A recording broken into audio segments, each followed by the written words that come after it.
Foul call. No refs stopping the game to go. Is this a flagrant?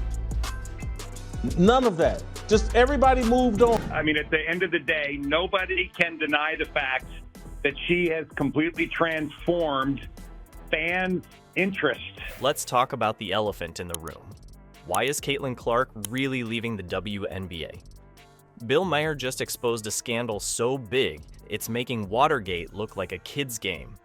The league's got a secret playbook, and it's not about winning games.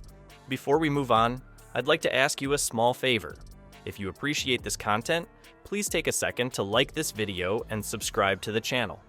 Over 98% of you watch the videos without subscribing. It costs you nothing, but it makes a huge difference to us.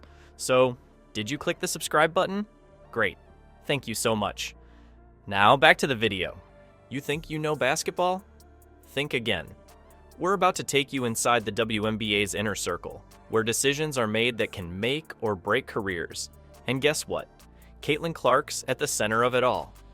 This story's got more twists than a pretzel factory, and you won't believe where it ends. You know what's crazier than Caitlin Clark leaving the WNBA? The reason why. Everyone thought Clark was going to be the new face of the league. She was breaking records left and right in college, and fans couldn't wait to see her light up the pro courts. But something went seriously wrong. Get this. We've got leaked reports suggesting WNBA officials were having secret meetings about Clark. Yeah, you heard that right. While she was out there crushing it on the court, bringing in new fans by the thousands, some bigwigs were huddling up behind closed doors. What were they so worried about? Clark's performances were off the charts. She was hitting three-pointers like they were layups, dishing out assists like a point guard wizard, and grabbing rebounds over players way taller than her. The crowds were going wild. TV ratings were through the roof. You'd think the WNBA would be throwing a parade, right? Wrong. It turns out not everyone was thrilled with Clark's success. Some veteran players started complaining that she was getting too much attention. Can you believe it? Instead of celebrating a rising star, they were trying to dim her light.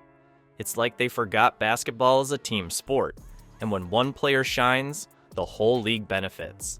And Clark is where she at because she is a baller, and she's likable, she's smart, she have decorum, all the things that you look for in an athlete. But here's where it gets really weird. The WNBA's viewership numbers were skyrocketing with Clark on the court. We're talking record-breaking stuff. But league executives? They looked like they'd just eaten a lemon. Uncomfortable doesn't even begin to describe it. It's like they were allergic to success or something. So what's the deal? Well, some insiders are spilling the tea, and it's piping hot. Turns out the WNBA had a very specific image in mind for their league, and Clark just didn't fit the mold. Can you imagine that?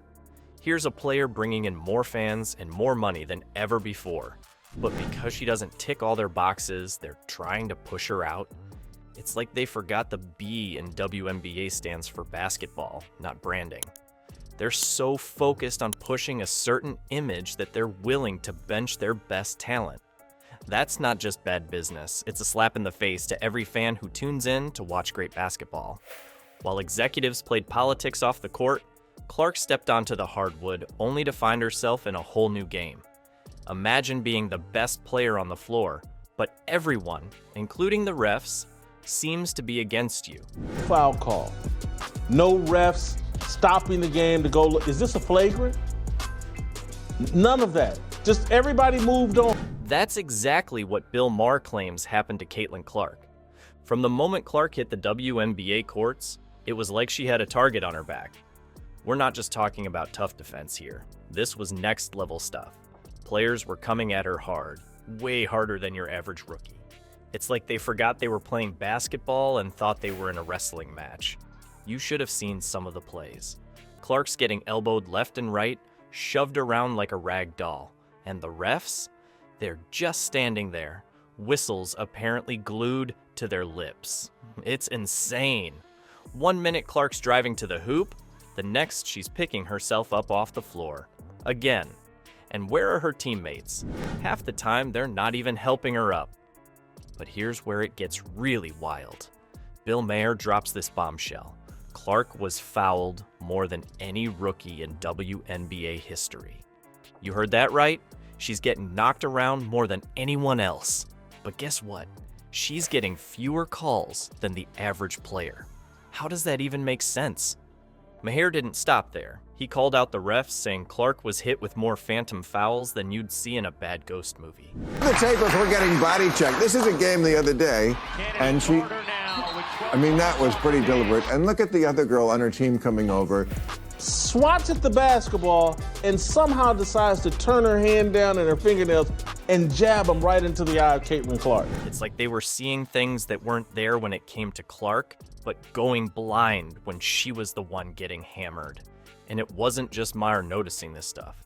Matt Barnes, former NBA player, was watching too. He's wondering where Clark's teammates are in all this. You know, the people who are supposed to have her back. It's like they're playing in a different game or something. Clark herself spoke up about it. She said she felt like she was getting hammered out there and that opponents were getting away with stuff they wouldn't try on anyone else. Can you imagine how frustrating that must be? I feel like I'm getting hammered and everybody is physical with me. And opponents get away with things that other people don't get away with. That's what Caitlin... Your biggest star, your meal ticket, the reason why you have relevancy, just got stabbed and assaulted and nothing. You're out there trying to play your best game, and it feels like the whole league is against you. Little did Clark know, her struggles on the court were just the beginning. As her play drew attention, her social media following skyrocketed. And that's when things got really messy. What happens when a league's newest face becomes its most controversial figure overnight? You won't believe how fast Clark's Instagram blew up. We're talking millions of followers in no time flat. She was pulling in more fans than most WNBA veterans combined. That's huge, right? Well, not everyone was thrilled about it. Suddenly, Clark's comments section looked like a war zone. You had these anonymous accounts popping up, saying all kinds of nasty stuff. They're calling her privileged and accusing her of stealing opportunities from other players. It's like they forgot basketball's about talent, not who's been around longer. But Clark's fans weren't having it. They hit back hard, defending their new favorite player, and that's when things got ugly. We're talking full-on arguments about race and sexuality in sports. It was brutal. The league is very lesbian, and she's not. And there's race. There's a lot of going on here. When really, y'all are the racists. The people coming up with excuses to hate Caitlin Clark. You'd think people would be celebrating this amazing new talent, but instead, it turned into this crazy online battleground. And get this, while all this drama's going down, the WNBA's official accounts are acting like Clark barely exists. They're posting about every other player under the sun, but when it comes to Clark's record-breaking performances, crickets. It's like they're trying to pretend she's not even there. Bill Mayer dropped a bombshell on his show about all this. He brought up how some WNBA players might be targeting Clark because she's white. Can you believe that? In 2024, we're still dealing with this kind of stuff? Honestly, it's been a lot of nonsense. I think in my 11-year career, I've never experienced the racial comments from... Maher said it's messed up that instead of celebrating talent, some people are hung up on race. This whole situation's tearing the league apart. Fans are picking sides, players are getting involved, and the WNBA's just sitting there, not doing anything about it. It's like watching a train wreck in slow motion. Just when you thought the drama couldn't get any crazier, a Bill Mayer stepped into the ring. He invited some WNBA insiders onto his show, and boy did they spill the tea. What they said about the league's treatment of Clark? It's enough to make your jaw drop. Mayer didn't pull any punches. He brought in former WNBA players and league insiders to get the real scoop on what's going on behind the scenes. And let me tell you, it was like opening Pandora's box. These guests weren't just talking about basketball. They were exposing the whole dirty laundry of league politics. You know how we thought the WNBA was all about promoting women's sports? Well, according to Maher's guests, that's not the whole story. They revealed that the league has this whole social agenda that's taking priority over actual basketball talent. Can you believe that? It's like they're more worried about checking boxes than putting the best players on the court. And get this, some former players admitted they felt pressured to fit a certain mold. It wasn't just about how well you could shoot or defend. No, they had to conform to these expectations that had nothing to do with their skills. One player even said she felt like she was walking on eggshells, afraid to say or do the wrong thing off the court. But here's where it gets really wild. Mar dropped this bombshell about leaked documents. Apparently, the WNBA had these secret plans to manage Clark's image. And by manage, I mean control. They wanted to limit her influence, keep her from getting too big. It's like they were afraid she'd outshine the league itself. Mar didn't hold back. He said, they treated her like she was just there to generate cash for them. One of the reasons Caitlin Clark is so beloved is that she had a good attitude about it and said it's something to work toward, and that's why people like her. I mean, at the end of the day, nobody can deny the fact that she has completely transformed fans' interest. And can you imagine? Here's this incredible talent, bringing in fans and excitement, and the league's trying to keep her in a box. It's crazy. And it's not just Clark. Mar pointed out how this whole social agenda thing is hurting other star players too. He said, the racial allegations, the finger pointing, the absolute chaos. It all got in the way of what should have been a success story for both Clark and the league. It's like the WNBA forgot they're supposed to be about basketball first.